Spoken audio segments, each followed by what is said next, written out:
Los desafíos del sector minero apuntan a una estrategia a largo plazo para mantener de forma sustentable su producción.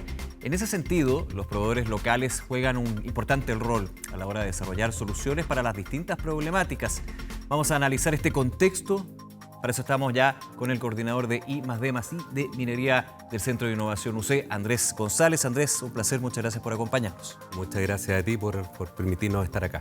A ver, yo daba un dato al principio y hablábamos del concepto o el adjetivo de paradójico, que finalmente una de las industrias más importantes aquí en Chile, que exporta muchísimo, tiene una baja, hay que decirlo, inversión en I+D, en innovación y más desarrollo, 0,13% del PIB minero.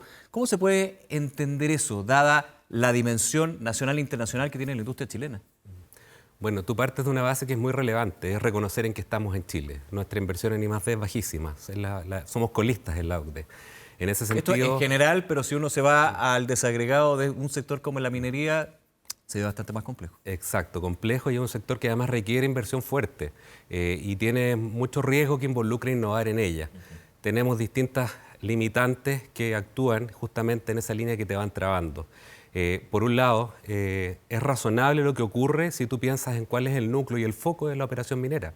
Valga la redundancia, es operar, es cumplir con la promesa de inversión que se hizo al momento de evaluar el proyecto, donde tú tienes CAPEX, OPEX y finalmente una promesa de valores inversionistas de acuerdo a un supuesto proyectado del precio del cobre. Cumplir las metas de extracción y procesamiento en algunos casos. Desde el punto de negocio es clave y por eso cuesta mucho desviarse de eso, tomar otras oportunidades si es que no estás apretado o encerrado de alguna manera o en una encrucijada sobre la cual te tienes que hacer cargo, hablando desde la minería como industria y como operaciones mineras fundamentalmente. Ahora, en los años ha cambiado esto, ha aumentado, se nota un interés también de las empresas mineras para invertir en I+D. Aquí hay desafíos que son propios de las compañías, leyes más bajas, la necesidad de una producción medioambientalmente sustentable, que sea sostenible, o sea, hay varios desafíos que solamente desde la innovación y el desarrollo, desde la tecnología se pueden abordar. Y eso lo tienen claro las empresas.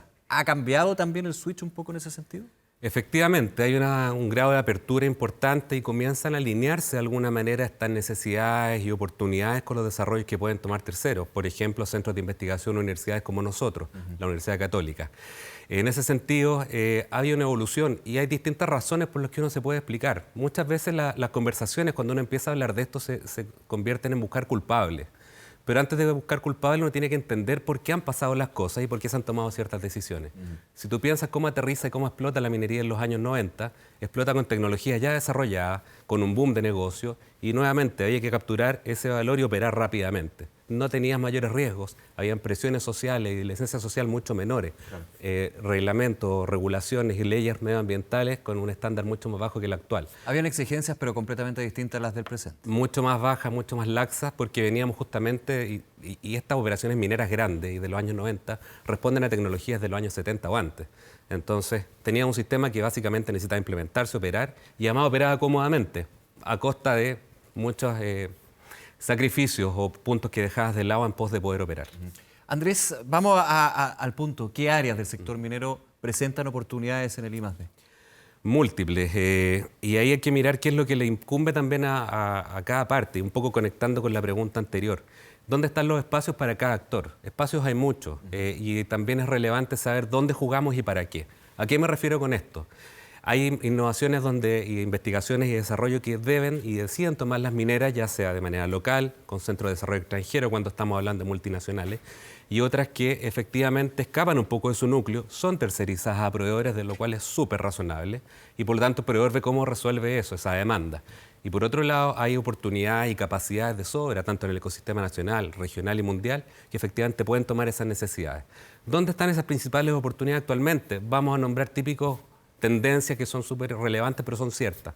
Economía circular, la famosa industria 4.0, la digitalización y transformación digital de toda la operación en distintas áreas, son algunas. Y por otro lado empiezan a aparecer dificultades medioambientales o restricciones, ya sea que van muchas veces más allá de lo legal y en algunos casos son claves para poder operar. Tienes claros ejemplos últimamente de rechazo a permisos de operación de una gran minera que tiene operaciones acá en la metropolitana y también en la quinta región, en Valparaíso, donde están súper atorados porque efectivamente se les prohíbe esos proyectos de expansión, y así con muchas otras. De alguna manera esa presión va a tener que inducir a una apertura y generación de nuevas soluciones locales y con capacidades locales. Lo razonable, si tú tienes problemas acá, resuélvelos y entiendes bien acá cómo desarrollarlo desde dentro y desde el lado del problema. Y lo interesante, y lo hemos conocido durante todas las temporadas del programa aquí en Reporte Minero y Energético, hay una amplia gama de proveedores para la minería, en términos desde lo productivo propiamente tal, de la extracción, desde, por ejemplo, reducir la huella de carbono y todo de Made in Chile, digamos. O sea, y se ha ido ampliando también en esa situación porque se van notando, me imagino lo que tú dices, estas ventanas de oportunidades con estos desafíos que tiene la minería, ¿no? Exacto, sí, hay un ambiente pujante. Cuando uno lo analiza y lo conversa, ve mucho pulso en esto, mucho empuje y este punch que se habla de los emprendedores, de buscar nuevas líneas de negocio y escalar de la mano de estas oportunidades. Y consecuentemente, generalmente van amarradas a problemas graves que deben ser resueltos. Claro. Y en eso sí empieza a haber una alineación de esas oportunidades con este ecosistema que empieza a empujar nuevas soluciones con distintos grados de sofisticación tecnológica de negocio. Y en eso también es súper relevante mirar el todo y no dejar también solo innovación a modelos de negocio, nuevos productos, sino que también ver dónde están esos espacios donde hay pertinencia local y oportunidades. Y no solamente en tecnología, también en procesos de recursos de capital humano. Muy importante también, donde se han ido desarrollando innovaciones que van más allá de un software, de un hardware, van también de aplicar varios conceptos y por sobre todo una mirada distinta sobre recursos humanos, sobre el capital de trabajo, sobre el ambiente también que se genera en las compañías, ¿no? Exacto. Y es por eso es algo que también te exigen cuando tú vendes el producto. Absolutamente, y es ahí donde volvemos a la base de que está lleno de oportunidades, es un negocio gigante. La base motora o el núcleo sigue operando como hace 30, 40 años. Y no quiero ser severo en esto o muy crítico, pero hay que reconocer las bases que vienen de esto de los años 90 que te comentaba. Ahora, hay distintas situaciones que se van dando, efectivamente se le pide evolucionar y se le exige, ya sea por reglamentación o por estas presiones sociales y esta forma distinta de entender el mundo que tenemos actualmente. Las exigencias sobre la minería van apretando y van forzando a generar estos espacios, y ahí es donde está lo interesante, aprovechar estas capacidades locales, tomar esas demandas, y es a lo que nos dedicamos en el Centro de Innovación específicamente. Mi función principal es tomar estas necesidades, estos problemas, y formar equipos, ya sea con capacidades de UC principalmente, pero también asociaciones virtuosas donde podamos atacar ese problema que ya está validado por el cliente final o el usuario, llámese minera en este caso, bien proveedores.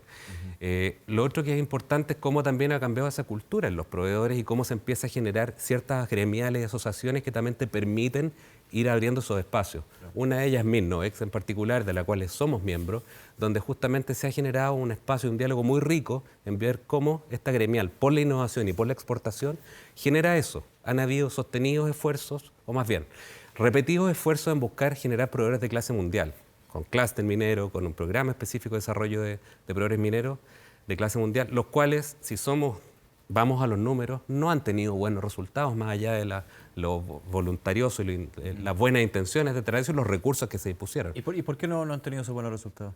Es difícil, hay muchas limitantes. De partida, lo que hablábamos, arriesgar esa curva de desempeño en la minería es súper crítico. Si no están espacios también para poder probar estas soluciones, pilotearlas, que no existían hasta hace pocos años. Por ejemplo. Exactamente, era un tremendo gap que había ahí. Y lo otro, hay un tremendo vacío, un valle de la muerte, si lo queremos llamar así, y hemos conversado con muchos actores en esto. Tú partes con desarrollos tempranos en la academia, por ejemplo, investigadores que llegan a tu nivel de desarrollo de tecnología a escala de laboratorio. Pero posteriormente llegas a algo interesante y cómo pasas de eso a una escala piloto industrial, un TRL5, TRL6 que se dice. La parte aplicada, digamos. Toda esa parte está vacía y no tiene financiamiento dirigido. Corfo aparece con lo que puede hacer, pero no hay programas focalizados a aprovechar estas oportunidades de la minería que tenemos justamente como primer productor de cobre a nivel mundial. ¿Se ve una apertura a aumentar la inversión por parte de las empresas en I+D? Hemos hablado de que ha sido lento y es bajo en comparación a si hacemos la diferencia con la inversión en otros sectores, digamos, de la industria, pero se nota que podría haber una oportunidad y que sea tomada en cuenta por las compañías. Yo no digo que no las tomen en cuenta, pero efectivamente muchas veces también van a privilegiar procesos internos por un tema de costos, por un tema de cultura también corporativa, hay varios elementos ahí. Sí. Lo notamos desde dentro del Centro de Innovación. Actualmente trabajamos con diferentes compañías mineras que hasta hace pocos años no estaban disponibles ni interesadas en financiar investigación y desarrollo para ellos. Claro. Había una apertura, hay una disposición mejor. Estamos transitando hacia cierto grado de madurez, creo yo, en este ecosistema de investigación, desarrollo e innovación a apuntar a estas soluciones necesarias. Nos falta mucho, pero para eso muchos actores nos desvivimos y vivimos el día a día para empujar eso. Bien, Andrés, agradecerte que nos haya acompañado, contarnos lo que está haciendo el centro y por sobre todo también este ecosistema de innovación y desarrollo que hay que hacerlo más pujante y depende de todos, también nosotros nos hacemos parte de esa intención. Muchísimas gracias. Muchas gracias a ti, Nicolás. Que te vaya muy bien. Que estés muy bien. No olvides suscribirte a nuestro canal de YouTube.